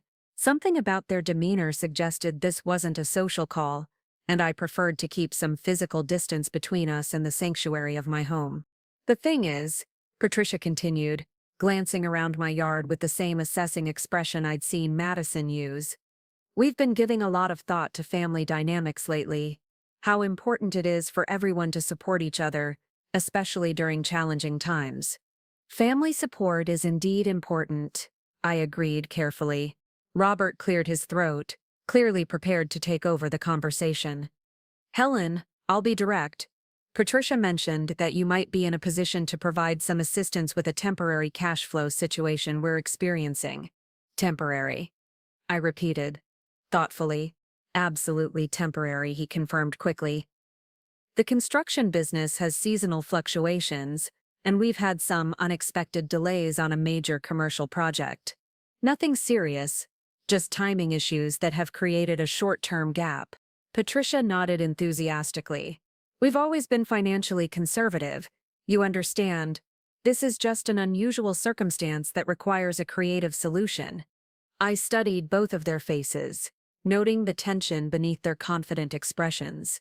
Whatever financial difficulties they were experiencing, they were more serious than they wanted to admit. And you thought I might be that creative solution, I said. Well, Patricia laughed nervously. When Madison mentioned your financial capacity, we thought perhaps there might be mutual benefits to a family arrangement. Mutual benefits, I repeated. What exactly would I gain from this arrangement? Robert and Patricia exchanged glances, clearly not having expected this question. Family goodwill, Robert said finally. Strengthened relationships. The satisfaction of helping loved ones through a difficult period. The same family goodwill that excluded me from my granddaughter's birthday parties and school events for the past several years. I asked pleasantly. Patricia's smile faltered slightly. Helen, I think there may have been some misunderstandings about family dynamics in the past.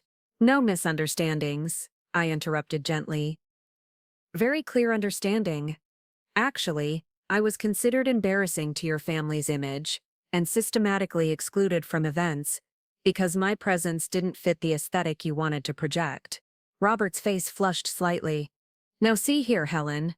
I see perfectly clearly, I continued, my voice remaining calm but firm.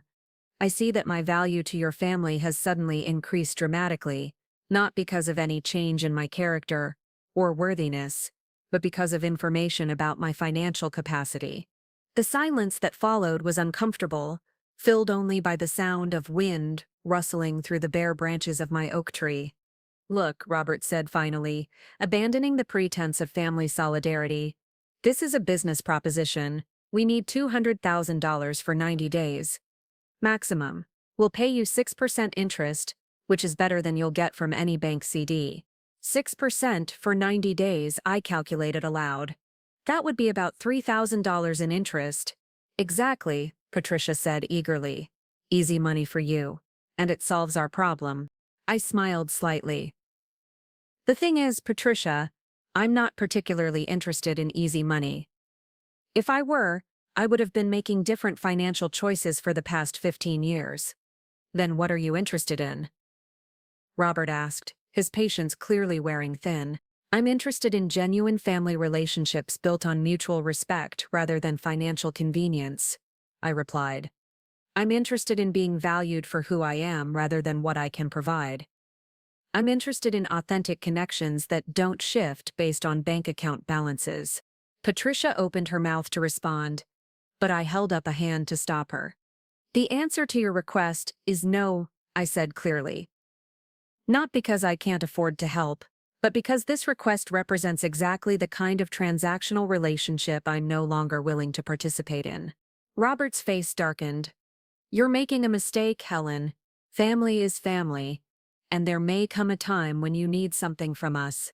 Such as, I asked curiously, access to your granddaughters, he said bluntly. Madison may be going through a phase of including you now, but that could change. It would be unfortunate if your stubbornness today affected your relationship with Emma and Sophie tomorrow. The threat was unmistakable, and it revealed exactly the kind of people I was dealing with. Robert Pierce was essentially threatening to influence Madison to exclude me from my granddaughters' lives if I didn't provide them with money. Are you threatening me, Robert? I asked, my voice remaining deceptively calm. I'm explaining reality, he replied. Madison values her parents' opinions, and if we were to express concerns about your reliability or commitment to family— I see, I said quietly. Thank you for clarifying your position so explicitly. Patricia looked alarmed by her husband's heavy-handed approach. Robert, I don't think— No, I interrupted. Let him finish. I want to understand exactly what's being proposed here. Robert seemed to realize he'd overplayed his hand, but he was too committed to the strategy to back down gracefully. All I'm saying is that family relationships are complex, and it's important to consider all the implications of our decisions. Indeed they are, I agreed. And threatening someone's access to their grandchildren in order to extort money is about as complex as family dysfunction gets. I turned toward my house, then paused and looked back at them. I think this conversation is over. Please leave my property. Helen, Patricia started. I think there's been a misunderstanding. No misunderstanding at all, I replied firmly. Your husband just threatened to manipulate my relationship with my granddaughters if I don't give you money. That's not a misunderstanding. That's extortion. That's not what I meant. Robert backtracked quickly, apparently realizing the severity of what he'd said. It's exactly what you meant, I corrected. And now you know where I stand. Please leave. After they drove away, I went inside and immediately called Richard Harrison. Richard, I need to document a conversation I just had, I said when he answered. It involves threats related to my access to my granddaughters. I'll be right there, he said without hesitation. Don't discuss this with anyone else until I arrive. Richard appeared at my door 30 minutes later, carrying a legal pad and a recording device. For the next hour, I recounted every detail of my conversation with the Pierces, while he took notes and asked clarifying questions. This is quite serious, he said when I finished. Threatening someone's family relationships to extort money could potentially constitute criminal behavior, depending on how far they're willing to take it. What do you recommend? First, we document everything thoroughly. Second, we inform your son and daughter-in-law immediately about what happened. They need to understand the pressure they may face from Madison's parents. Third, we prepare legal protections for your grandparent rights, just in case. Grandparent rights. Colorado law provides certain protections for grandparents' relationships with their grandchildren, especially when one parent has died or when there's evidence of an existing significant relationship. Given your recent renewed involvement in the girls' lives, we can establish legal documentation of your relationship that would be difficult for anyone to interfere with. That afternoon, I called Daniel to request an immediate family meeting. I could hear the concern in his voice when I explained that something serious had occurred that needed to be discussed in person. They arrived at my house that evening looking worried and confused. Madison appeared particularly anxious, probably wondering if I'd changed my mind about financial assistance. Mom, what's going on? Daniel asked as soon as they sat down in my living room. I recounted the entire conversation with the Pierces, including Robert's explicit threat about their potential influence over my access to Emma and Sophie. Madison's face went progressively paler as I spoke, while Daniel's expression shifted from confusion to anger. He said what? Madison asked, her voice barely above a whisper. He said that family relationships are complex and that it would be unfortunate if my stubbornness today affected my relationship with Emma and Sophie tomorrow. I repeated precisely. Daniel stood up abruptly, running his hands through his hair. That's unconscionable. They threatened to manipulate our family relationships to extort money from you. I can't believe my father said that, Madison murmured, though her tone suggested she actually could believe it all too easily. There's more, I continued. When I refused their request, Robert said that Madison values her parents' opinions, and that if they expressed concerns about my reliability or commitment to family, it could influence her decisions about my involvement with the girls. Madison's hands were shaking slightly as she processed this information. He was essentially threatening to poison my relationship with you if you didn't give them money. That's exactly what he was doing, I confirmed. This has to stop, Daniel said firmly. Madison, You need to have a serious conversation with your parents about boundaries and appropriate behavior. Madison nodded slowly, though she looked overwhelmed by the prospect. I don't even know how to begin that conversation. My father has always been forceful about getting what he wants, and my mother usually goes along with whatever he decides. Then perhaps it's time for you to stop going along with what he decides. I suggested gently. You're right, Madison said, her voice growing stronger. This is completely unacceptable. They don't get to threaten our family relationships to solve their financial problems. There's something else, I added. I've spoken with my attorney about legal protections for my relationship with Emma and Sophie. If anyone ever tries to interfere with my access to my granddaughters for financial reasons, there will be legal consequences. Daniel looked surprised. Mom, do you really think that's necessary? I hope not, I replied honestly. But your father-in-law made it clear that he's willing to use the girls as leverage. I won't allow that to happen. Madison was quiet for several minutes, clearly thinking through the implications. When she finally spoke, her voice was firm and decisive. I need to call my parents tonight and make it absolutely clear that their financial problems are not our responsibility, and that any attempts to manipulate our family relationships will result in serious consequences for their access to Emma and Sophie. Are you sure you're ready for that conversation? I asked. It won't be pleasant, I'm sure. Madison replied, I've spent too many years letting my parents control family dynamics through manipulation and guilt. It ends now. She pulled out her phone and without further hesitation, dialed her parents' number. She put the call on speaker so Daniel and I could hear the conversation. Madison? Patricia's voice came through clearly. How lovely to hear from you. I hope Helen told you about our nice visit today. Mother, I need to speak with you and Dad together. Is he available? Of course, darling. We're both here. Robert. Madison's on the phone. Madison. Robert's voice joined the conversation. I hope you're calling with good news about family cooperation. I'm calling to inform you that your behavior today was completely unacceptable, Madison said, her voice steady but cold. Threatening Helen's relationship with my children to extort money is unconscionable. The silence on the other end of the line was profound. Now, Madison, Patricia finally said, I think you may have misunderstood. I didn't misunderstand anything, Madison interrupted. Helen told me exactly what was said, and I believe her completely. Dad explicitly threatened to interfere with her access to Emma and Sophie if she didn't give you money. That's not what I meant, Robert protested, but his voice lacked conviction. It's exactly what you meant, Madison replied firmly. And I'm calling to make something crystal clear. If either of you ever again tries to manipulate my family relationships for financial gain, you will find yourselves with significantly reduced access to your granddaughters. Madison, Patricia gasped. You can't be serious. I'm completely serious, Madison confirmed.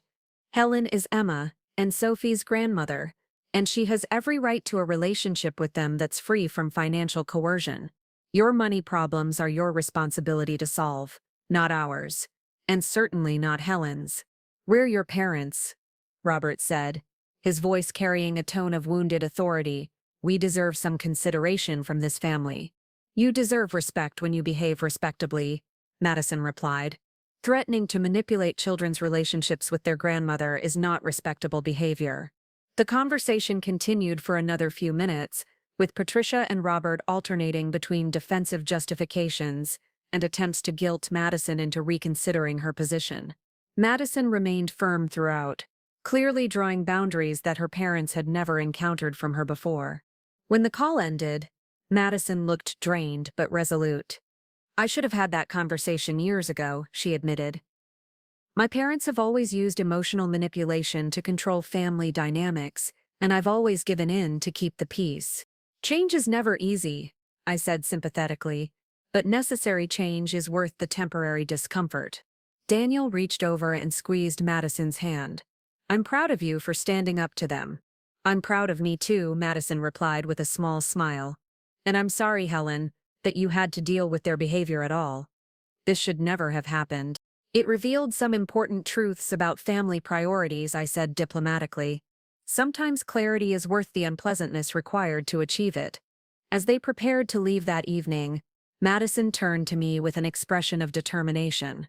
Helen, I want you to know that regardless of what happens with my parents, your relationship with Emma and Sophie is secure. They love you, Daniel, and I value your presence in their lives, and no one else gets a vote in that decision. Thank you, I said quietly. That means everything to me. After they left, I sat in my quiet living room, reflecting on the day's events. The Pierces' visit had been unpleasant, but ultimately enlightening. It had forced Madison to choose between her parents' expectations and her own family's integrity, and she had chosen correctly. More importantly, it had demonstrated that my financial leverage, while useful for reclaiming my place in the family, was ultimately less important than the genuine relationships that had been rebuilt through honest communication and mutual respect. The threats and manipulation attempts would likely continue. People like Robert Pierce didn't abandon successful strategies easily, but the family dynamics had shifted permanently, and my relationship with Emma and Sophie was no longer vulnerable to other people's financial agendas. The real victory wasn't my wealth or my newfound influence. It was watching Madison choose love over fear, authenticity over manipulation, and genuine family bonds over transactional relationships. That was worth more than any amount of money. The aftermath of Madison's confrontation with her parents created ripple effects that extended far beyond our immediate family circle. Within a week of that pivotal phone call, I began receiving unexpected visitors and phone calls that revealed just how extensive the Pierce family's financial desperation had become. The first surprise came on a Wednesday morning when Jason Pierce, Madison's younger brother, appeared at my door. I recognized him from the wedding photos, though he looked considerably more disheveled than I remembered. His graduate student aesthetic, rumpled clothes, overgrown hair, and an expression of perpetual exhaustion suggested someone who'd been surviving on coffee and stress for far too long. "Mrs. Morrison?" he asked hesitantly when I opened the door. "I'm Jason Pierce, Madison's brother. I was wondering if I could speak with you for a few minutes." "Of course," I replied, though I suspected this wasn't a social call. "Would you like to come in?" My living room seemed to make him uncomfortable. He perched on the edge of my sofa as if he might need to make a quick escape. Everything about his body language suggested someone who'd been sent on a mission he wasn't entirely comfortable with. "I want to start by apologizing for my parents," he began, his words coming out in a rush. "Madison told me what happened, about the threats and the money request. That was completely out of line." "I appreciate that," I said, settling into my chair across from him. "The thing is," he continued, fidgeting with the strap of his backpack, "I think you should know that their financial situation is worse than they're admitting. Much worse." This captured my attention immediately. "How much worse?" Jason ran his hands through his hair, a gesture that reminded me of Daniel when he was stressed. "Dad's been borrowing against equipment and assets for months, trying to keep the business afloat.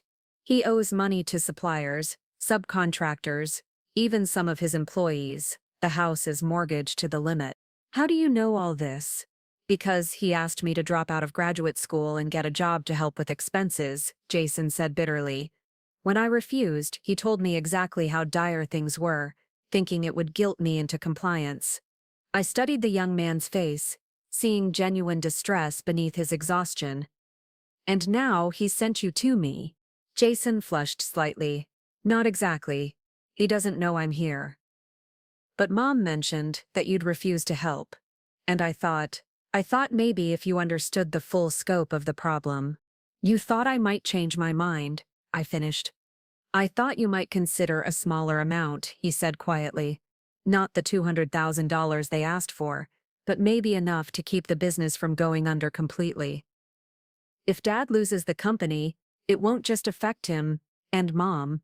There are 12 employees who depend on those jobs." This was a more sophisticated approach than his parents had taken, appealing to my sense of social responsibility rather than family obligation. Jason was clearly more intelligent than Robert and Patricia, though whether he was more trustworthy remained to be seen. "Jason," I said carefully. What exactly is your father's business debt situation? He pulled out his phone and showed me a notes app where he'd apparently been tracking numbers. Based on what he told me, he owes about $180,000 to suppliers, another $95,000 to subcontractors, and roughly $40,000 in back payroll. The equipment loans are current, but only because he's been paying those instead of the operating expenses. Over $300,000 in debt. The $200,000 his parents had requested from me wouldn't even fully solve their problems. It would just buy them a few months of breathing room before the next crisis. Have they considered bankruptcy? I asked. Jason nodded grimly. Dad says bankruptcy would destroy his reputation in the construction industry. He'd rather risk everything trying to trade his way out of the hole. And what do you think about that strategy? I think he's gambling with other people's livelihoods, Jason said honestly. Those employees he can't pay have families, mortgages, and their own financial obligations. But Dad always believed he could solve any problem through determination and stubbornness. I found myself liking Jason, despite the circumstances of his visit. He seemed genuinely concerned about the collateral damage of his father's poor decisions, unlike his parents who appeared focused solely on their own comfort and status. Jason, I'm curious about something. How much do you know about how your parents have treated me over the past several years? He shifted uncomfortably. I know they've been dismissive.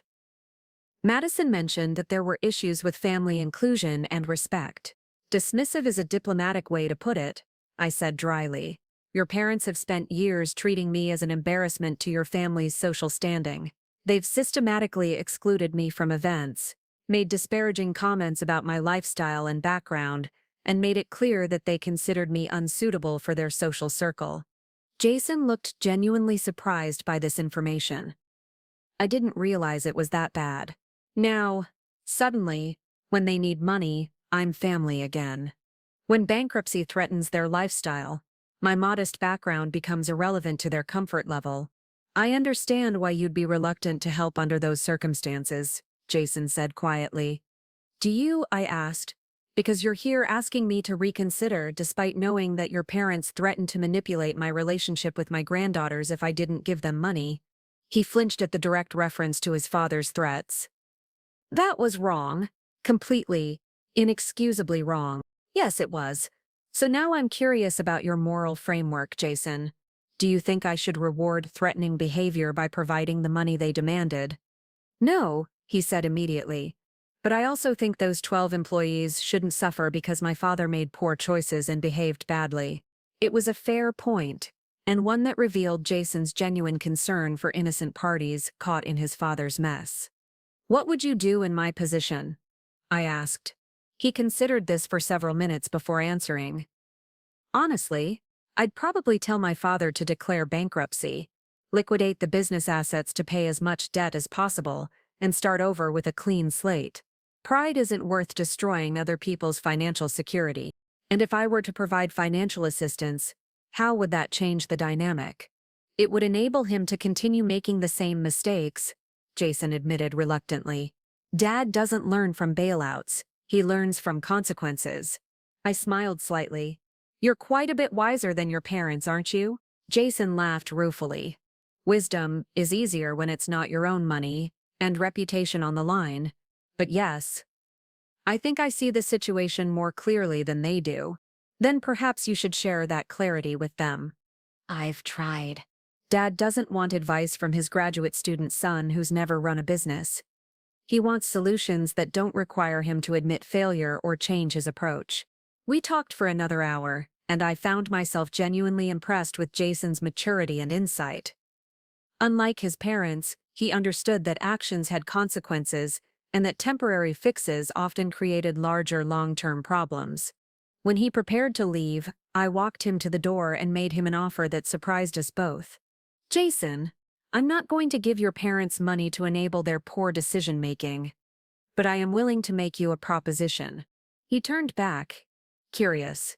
If your father's business does fail, and if those 12 employees lose their jobs as a result, I'd be willing to fund a job placement and retraining program to help them find new employment. Not as charity, but as an investment in helping good people get back on their feet. His eyes widened. That's That's incredibly generous. It's practical, I corrected. Helping people who've been harmed by circumstances beyond their control makes sense. Enabling the people who created those harmful circumstances does not. Would you really do that? I would, but only if the employees are genuinely innocent victims, not knowing accomplices to financial mismanagement. Jason nodded slowly. Most of them are just construction workers trying to support their families.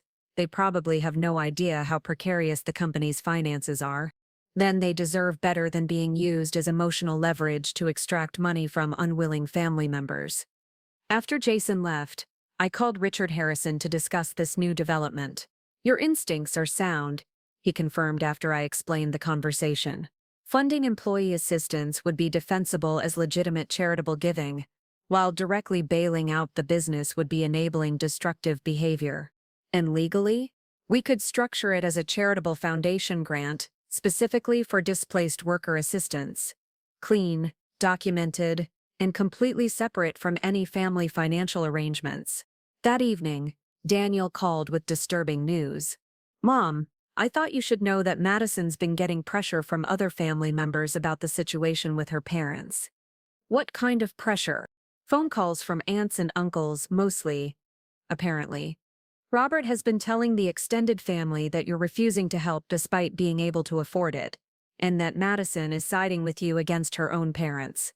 This didn't surprise me.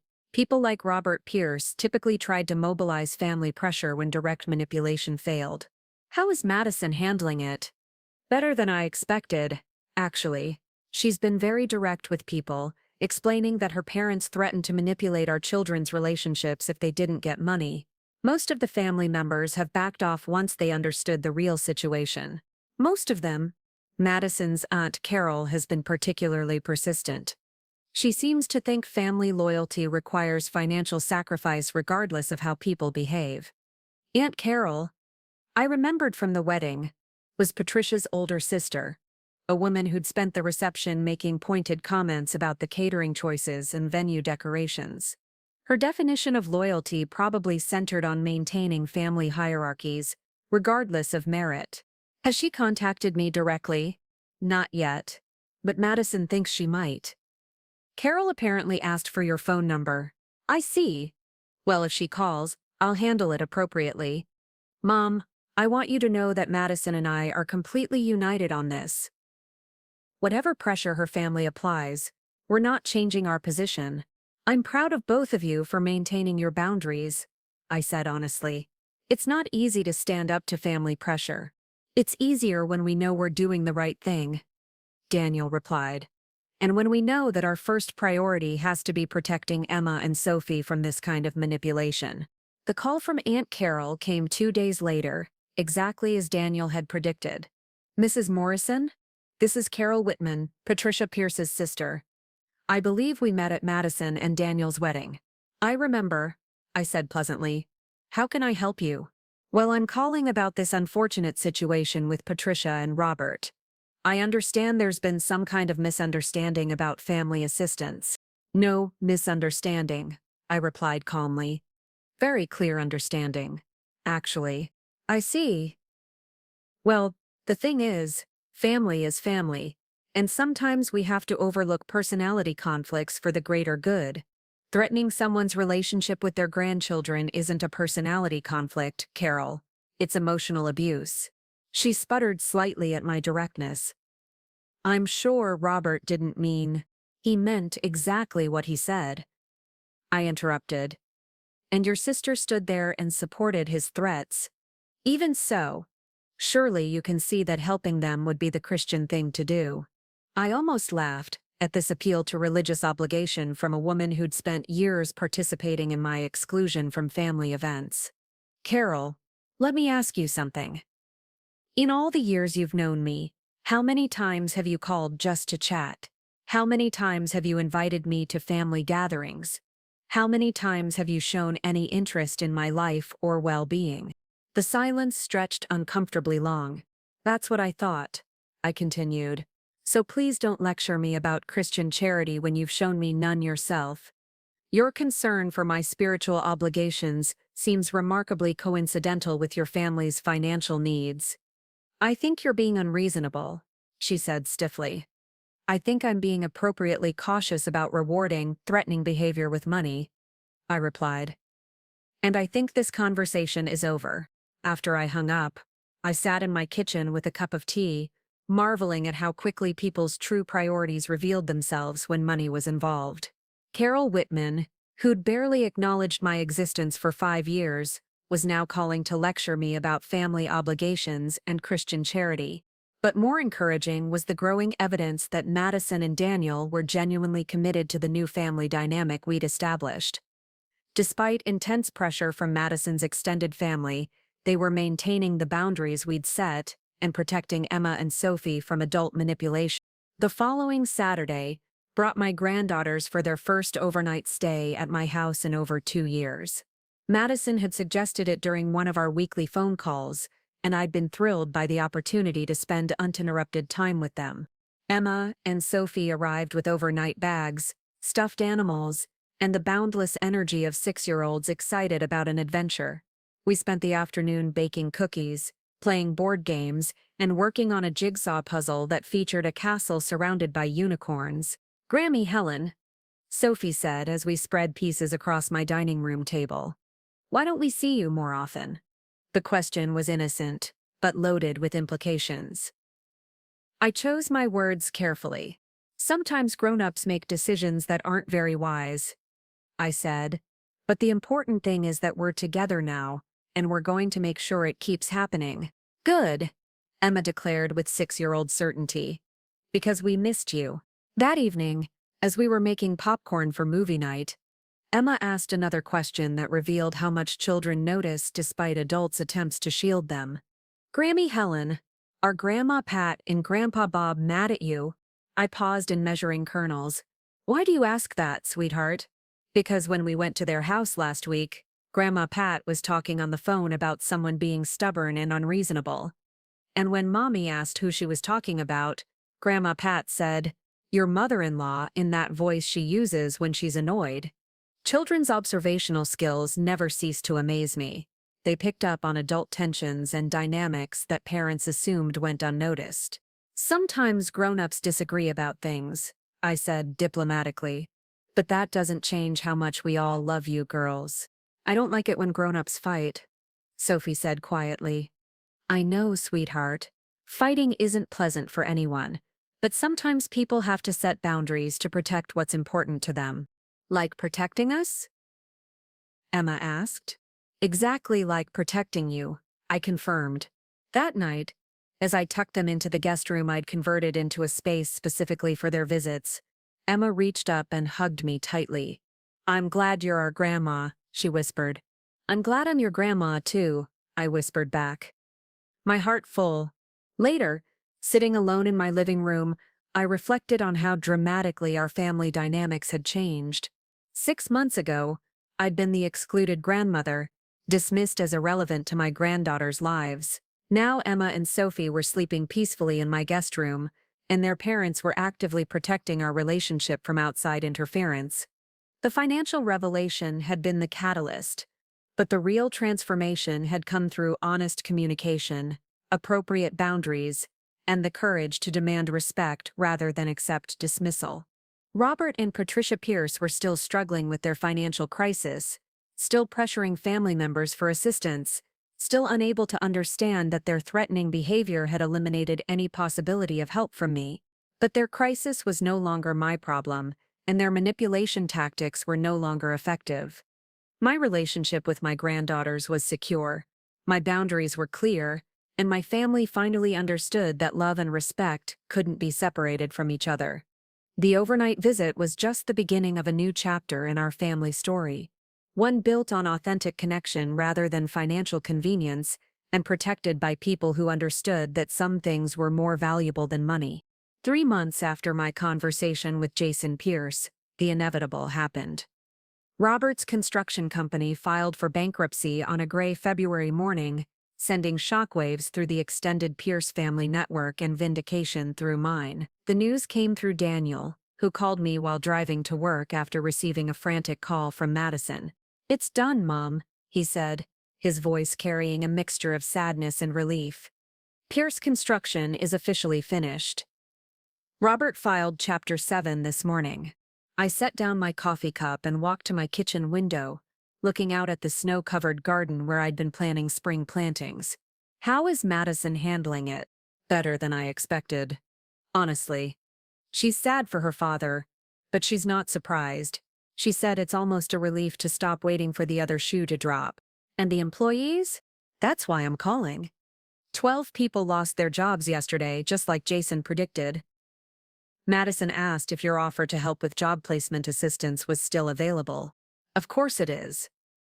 I replied immediately. I'll contact Richard Harrison today to set up the Displaced Worker Foundation we discussed. Within a week, I had established the Golden Opportunity Foundation, a charitable organization specifically designed to help construction workers transition to new employment. The foundation offered job placement services, skills training, temporary financial assistance, and even relocation support for workers willing to move for better opportunities. The irony wasn't lost on me. I was spending more money helping Robert Pierce's former employees than I would have if I'd simply given him the loan he'd demanded. But unlike a loan that would have enabled continued poor decision-making, this assistance was helping genuinely innocent people rebuild their lives after being harmed by circumstances beyond their control. Jason Pierce was the first person to call and thank me personally for the foundation's work. "Mrs. Morrison, I can't tell you how much this means to those families," he said, his voice thick with emotion. "3 of the guys have already found new jobs through your placement program, and 2 others are enrolled in the electrical apprenticeship training you're funding. I'm glad it's helping," I replied sincerely. "How are your parents handling the aftermath?" Jason sighed deeply. "Dad's having a hard time accepting that it's over. He keeps talking about starting fresh, maybe forming a new company, finding investors. Mom's more realistic. She's already started looking for work as a design consultant rather than running her own firm. And their financial situation. The house is going into foreclosure. They're moving into a rental apartment next month. It's a difficult adjustment, but honestly, it might be good for them to live within their means for a while." Robert and Patricia Pierce's fall from their elevated social position was swift and comprehensive. The house in Greenwood Village sold at auction for barely enough to cover the mortgage balance. Patricia's interior design business folded when clients learned about the family's financial troubles. Their social circle, built largely on perceived wealth and status, evaporated almost overnight. But the most telling development came 6 weeks after the bankruptcy, when Patricia called me directly not to ask for money this time, but to request something much more valuable and much harder to provide. "Helen," she said, her voice lacking any of the artificial cheerfulness that had characterized our previous conversations. "I know I have no right to ask this, but I was wondering if I could see Emma and Sophie." I set down the financial reports I'd been reviewing and gave her my full attention. "What do you mean?" "Exactly. Madison has restricted our access to the girls since the bankruptcy. She says we need to demonstrate that we can interact with family without creating financial drama before she'll allow unsupervised visits." This was news to me. Madison hadn't mentioned implementing such restrictions, though given her parents' behavior it made sense. "And you're calling me because?" "Because you have influence with Madison now," Patricia said quietly. "Because she listens to you in ways she never did before. Because I'm hoping you might be willing to advocate for us." The request was staggering in its presumption. Patricia Pierce, who had threatened my relationship with my granddaughters to extort money, was now asking me to help restore her access to those same children. "Patricia," I said carefully, "do you understand why Madison has implemented these restrictions?"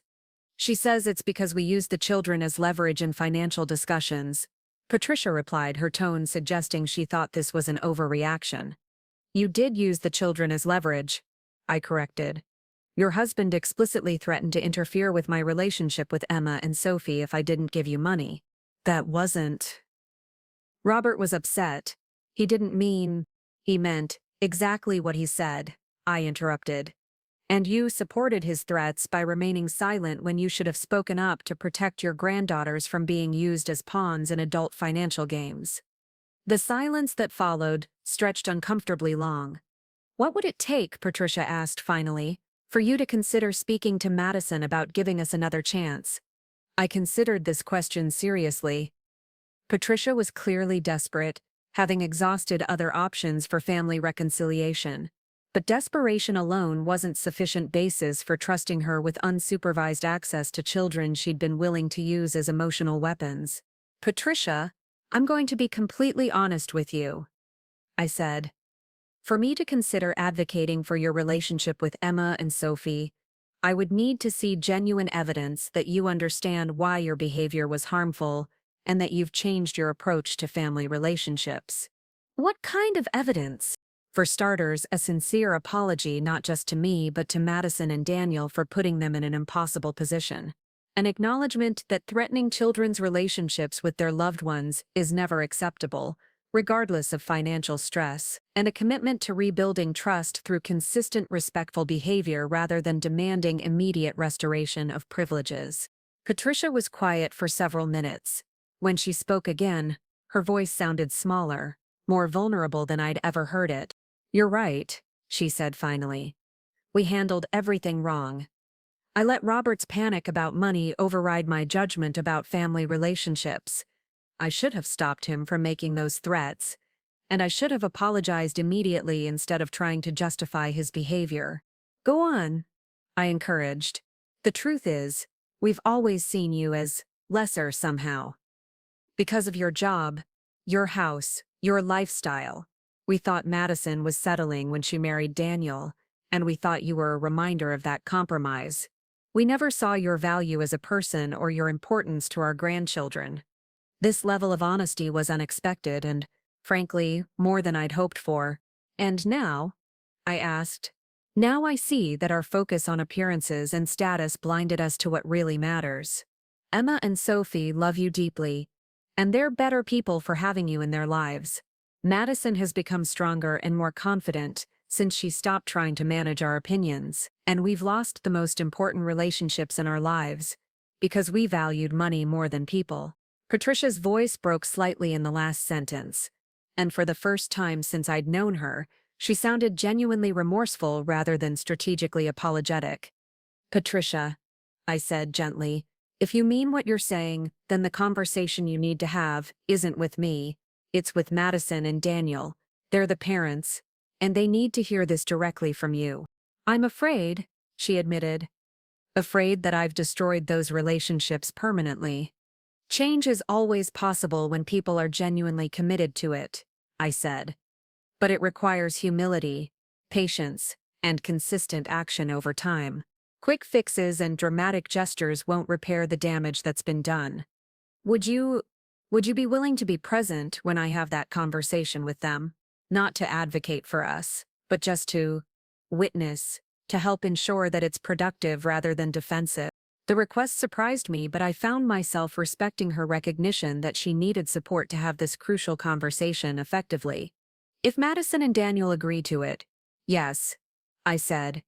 "But I want to be clear, I won't pressure them to accept your apology or restore privileges before they're ready. My role would be to help facilitate honest communication, not to influence their decisions."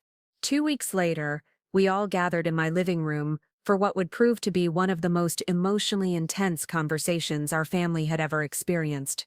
Patricia and Robert arrived looking like they'd aged years in the months since their financial collapse. Gone were the expensive clothes and confident bearing. They looked like ordinary people facing the consequences of their choices. Madison and Daniel sat together on my sofa, their body language tense but not hostile. Emma and Sophie were having a sleepover at a friend's house, allowing the adults to speak freely without worrying about little ears overhearing painful truths. Patricia began with the apology I'd suggested, addressing each family member directly and acknowledging specific harms her actions had caused. Robert's apology was less polished but seemed equally sincere. He admitted that his threats had been inexcusable and that he'd allowed financial panic to override his judgment about family relationships. "The thing is," Madison said when they finished, This isn't the first time you've prioritized money and status over family relationships. The threats were just the most extreme example of a pattern that's been going on for years. You're right, Patricia acknowledged. We've been terrible to Helen for years. Terrible to you when you didn't meet our expectations, and terrible role models for Emma and Sophie about how families should treat each other. Daniel leaned forward, slightly. So what's different now? How do we know this isn't just temporary remorse, because you want access to the girls? Robert answered this time, his voice rough with emotion. Because we've lost everything we thought mattered. The house, the business, our social standing, and the only things that actually hurt are the damaged relationships. The money and status were never real security. Family is. That's a hard lesson to learn, I observed quietly. The hardest, Patricia agreed. And we learned it too late to avoid hurting people we should have been protecting. The conversation continued for 2 hours, covering years of accumulated grievances, misunderstandings, and missed opportunities for genuine connection. By the end, no one was promising immediate reconciliation, but the foundation for potential healing had been established. Madison and Daniel agreed to supervised visits with Emma and Sophie, with the understanding that privileges would be restored gradually based on consistent, respectful behavior. Patricia and Robert accepted these conditions without argument, clearly grateful for any opportunity to rebuild their relationships with their granddaughters. As spring turned to summer, the new family dynamic gradually solidified. Madison and Daniel completed their home renovation using the financial assistance I'd provided, creating a beautiful space where family gatherings felt natural rather than performative. Emma and Sophie spent every other weekend with me, and I was included in every family event as a matter of course. Patricia and Robert slowly earned back limited privileges with their granddaughters, but always within the boundaries Madison and Daniel established. Their financial recovery was harder. Robert eventually found work as a project manager for another construction company, while Patricia rebuilt her design business on a much smaller scale. They learned to live within their actual means rather than their aspirational ones. The most significant change, however, was in Madison herself. The woman who had once been obsessed with appearances and social status had evolved into someone who valued authenticity over image. She became one of my closest friends, calling regularly, not because she needed anything, but because she genuinely enjoyed our conversations. I've been thinking about the past few years, she said during one of our weekly phone calls, and I realized that excluding you from our lives was one of the stupidest things I've ever done, not just because of your financial capacity, but because you're genuinely one of the wisest, kindest people I know. Thank you, I replied, touched by her honesty, though I think wisdom often comes from making mistakes and learning from them. Then I should be very wise indeed, Madison laughed. I've certainly made enough mistakes. We all have, I said. The important thing is what we do with the lessons those mistakes teach us. 1 year after the Pierce Construction bankruptcy, I hosted my first annual summer barbecue in decades. My backyard was filled with family, Daniel and Madison, Emma and Sophie, even Patricia and Robert, who had earned their way back to supervised inclusion in family events. Jason Pierce was there too, having finished his graduate degree and started working for an environmental consulting firm in Boulder.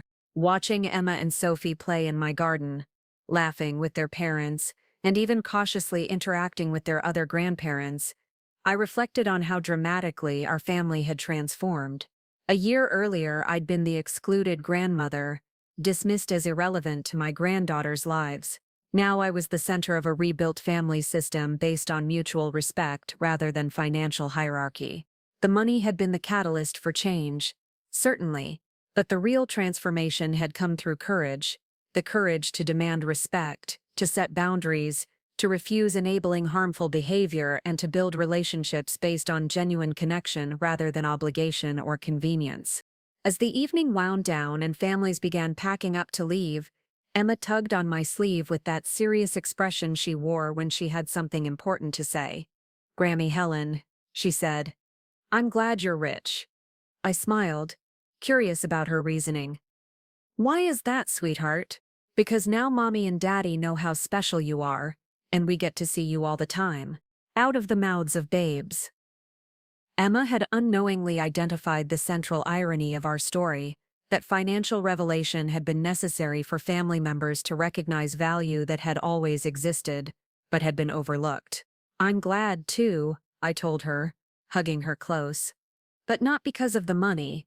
I'm glad because now we're a real family." "We were always a real family," Sophie piped up, joining our hug. "Some people just forgot for a while." That night, after everyone had gone home and I was alone in my quiet house, I sat in my grandmother's rocking chair and opened the photo album I'd been keeping throughout this journey. Pictures from Emma's school play, Sophie's soccer games, family dinners, birthday parties, all the moments I'd missed for years, but were now central to capturing. The final photo in the album was from that evening's barbecue. 3 generations of our family gathered around my picnic table, laughing at something Daniel had said. In the center of the photo, Emma and Sophie leaned against me from either side, their faces bright with the unself-conscious joy that only children possess. Looking at that picture, I realized that my story wasn't really about money or even about family dynamics.